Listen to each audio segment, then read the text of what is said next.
बर्बाद है गुलिस्ता करने को, जहां एक ही उल्लू का पीता, हर साख पे उल्लू बैठा है, अंजाम है गुलिस्ता क्या होगा। दोस्तों, आप देख रहे हैं डिबेट विद लखन और मैं हूं लखन मेहता। दोस्तों, आज के वीडियो में मैं कांग्रेस पार्टी के वरिष्ठ नेता पवन खेड़ा का वीडियो लेकर आया हूं।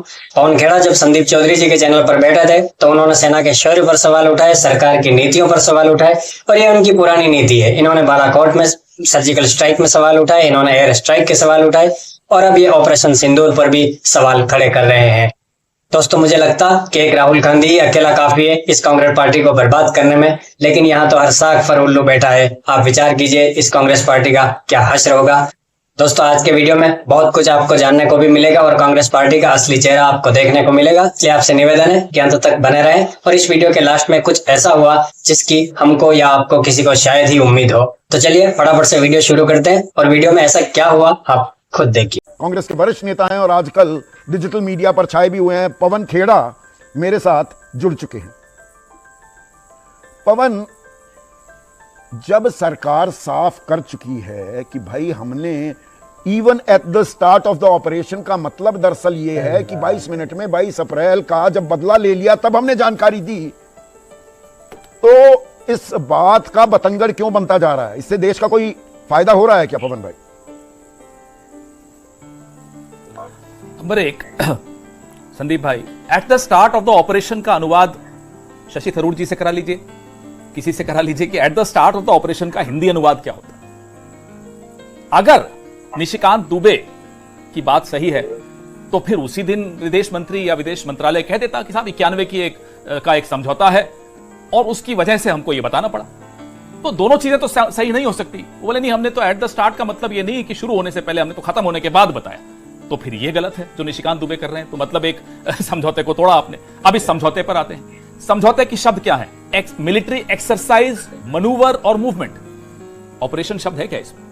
एक्सरसाइज और ऑपरेशन में क्या अंतर, इन्हें नहीं समझ में आता। एक्सरसाइज शांति के दौर में होती है, एक्सरसाइजेस दोनों तरफ चलती रहती है मिलिट्री की। तो ये तो एक्सरसाइज के बारे में समझौता था, ऑपरेशन के बारे में तो नहीं था। और अगर ऑपरेशन के बारे में था नहीं, तो क्या अब आप जो ये तफसील दे रहे हैं, आप ही के मैं ट्वीट पे और आपके बयान आप ही को याद दिला रहा हूं पवन भाई। इस व्यक्ति को जानना चाहिए कि फरवरी 1991 के अंत में कांग्रेस ने चंद्रशेखर सरकार से समर्थन वापस ले लिया था, पर आपके वक्त में समझौता उस पर भी आ रहा था, लागू तो हुआ ना। इस बात को थोड़ा आप डिनाई कर सकते हैं। उस पर भी आ रहा था। हाँ, मैं उस पर भी आ रहा हूं। मैं कह रहा हूं चलिए मान लेते हैं लागू हमारे वक्त हुआ। उसके बाद 17.5 साल भाजपा की सरकार, 6 साल, तो 17.5 साल इनकी सरकार रही। अब नहीं सोचा उन्होंने कि यह समझौता गलत है। अगर यह समझौता गलत है, मैं फिर से दोहरा रहा हूं, यह समझौता एक्सरसाइज, मनूवर और मूवमेंट का है, ऑपरेशन और वॉर का नहीं है। तो इन दोनों में अंतर बड़ा स्पष्ट होना चाहिए। अब अगर यह समझौता तथाकथित समझौते के पीछे छिपना पड़ रहा है उनको, तो हमारे सवालों का जवाब दीजिए। आपने पाकिस्तान के डीजीएमओ की बात पर भरोसा करके सीज फायर कर लिया। एक ऐसी आर्मी जो आतंकियों को शरण देती है, को हमारे खिलाफ इस्तेमाल करती है, उनकी एक जुबान पर आपने भरोसा कर लिया। ये क्यों किया आपने? और सीजफायर की शर्तें क्या रखी? क्या पहलगाम के 4-5 आतंकियों को सुपुर्द करेंगे, हाफिज सईद को सुपुर्द करेंगे, अजहर मसूद को सुपुर्द करेंगे, दाऊद इब्राहिम को सुपुर्द करेंगे भारत को? ये सब शर्तें रखी या नहीं रखी? अभी तक आप आज सुबह से अब तक डोनाल्ड ट्रंप की 2 निर्णय, एप्पल को कैसे धमकाया उन्होंने कि हिंदुस्तान में अगर मैन्युफैक्चरिंग की, हिंदुस्तान या किसी और देश में, तो 25% टैरिफ लगा देंगे। कोई जवाब आया मोदी जी की तरफ से? 8 बार ट्रंप कह चुके हैं कि उन्होंने सीज फायर करवाया, 2 बार कह चुके हैं, 3 बार की ट्रेड को सामने रखा, 1 बार यह कहा कि मैंने उन्हें धमकाया कि व्यापार रोक दूंगा अगर ये सब नहीं रोका तो। आप बताइए इसका जवाब किसको देना चाहिए? मैं इस पर आपने 3 पहलू उठाए हैं, तो इधर से जवाब आपने 3 पहलू उठाए, पर मैं एक कॉमन सेंस की बात, और भी पहलू है ना, बहुत अभी आते हैं। पर मुझे एक चीज बताइए, और ये मैं पूरी जिम्मेदारी से पूछ रहा हूं, किसी की भी सरकार हो, वो कांग्रेस की हो, बीजेपी की हो, वाम खेमे की हो, मिलीजुली सरकार हो, यूएफओ, एनडीए हो, यूपीए हो, क्या देश का विदेश मंत्री पाकिस्तान को, हमारे एनिमी नंबर 1 को ऑपरेशन करने से पहले बताएगा? आप बाल की खाल नहीं निकाल रहे क्या? ऑपरेशन से पहले बता देंगे भैया तुम्हारे आतंकी ठिकाने हम निस्तनाबूद करने वाले हैं। ये किसी के गले उतरेगा? ये हजम होगा किसी को?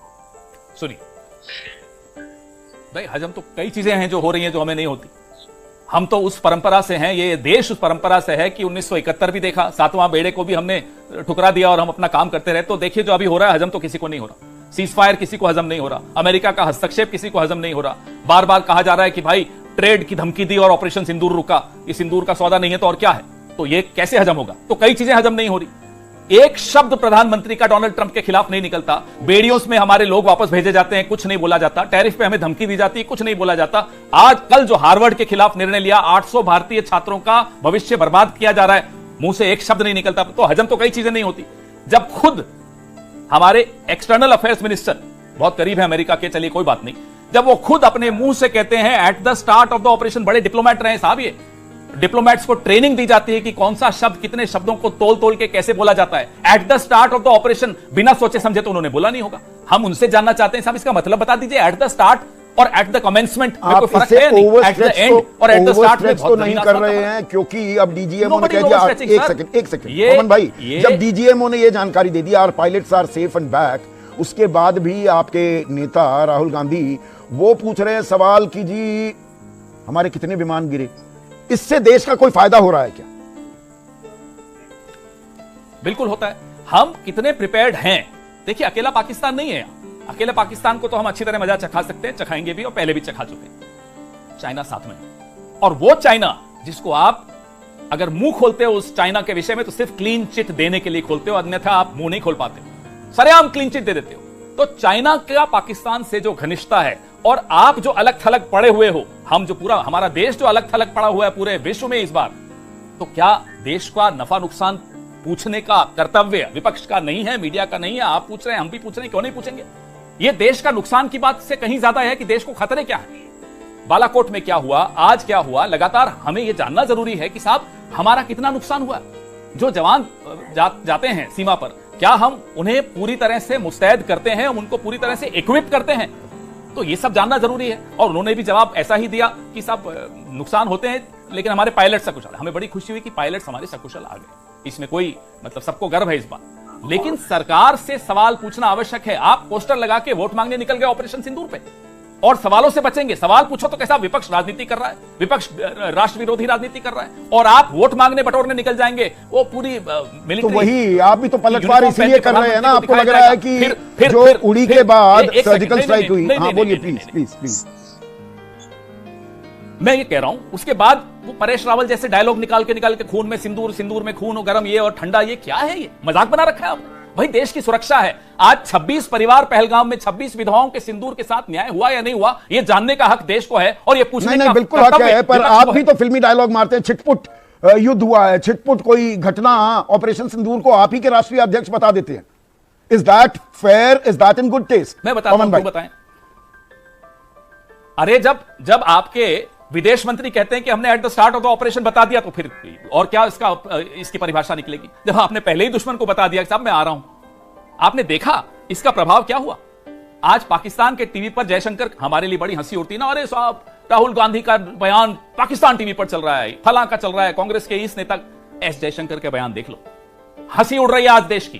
क्या ये बर्दाश्त कर लिए? सरकार किसी की हो, पार्टियां बदलती रहती हैं, देश की हंसी उड़ना, देश का अपमान होना हम सबका अपमान है। भले सरकार बीजेपी की, पाकिस्तान की भाषा बोलना जो आरोप बीजेपी आप पर लगा रही है, राहुल गांधी पर लगा रही है, आप पाकिस्तान की भाषा बोल रहे हैं। पाकिस्तान में जो सवाल उठ रहे हैं वो यहाँ पर कांग्रेस और आपके नेता उठा रहे हैं, और आप उठा रहे हैं। मैं आपसे पूछता हूं,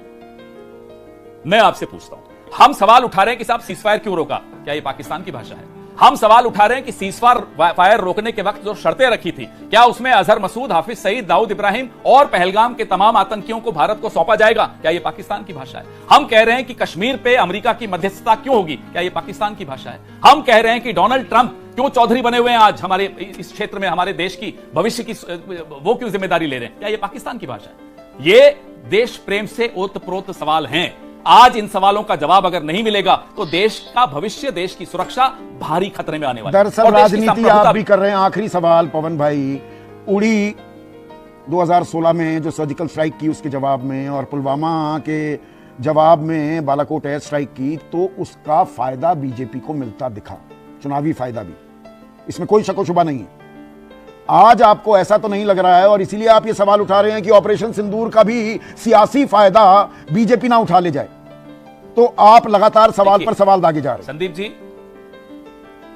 संदीप जी, लाभ हानि, राजनीतिक लाभ किसको क्या होता है वो नगण्य है। नुकसान देश को हो रहा है। और इसमें अगर हम चुप हो जाएं कि नहीं साहब अगर हम बोलेंगे तो राजनीतिक नुकसान हो सकता है, माफ कीजिएगा, हम चुप नहीं रहेंगे, क्योंकि हमारा एक कर्तव्य भी है।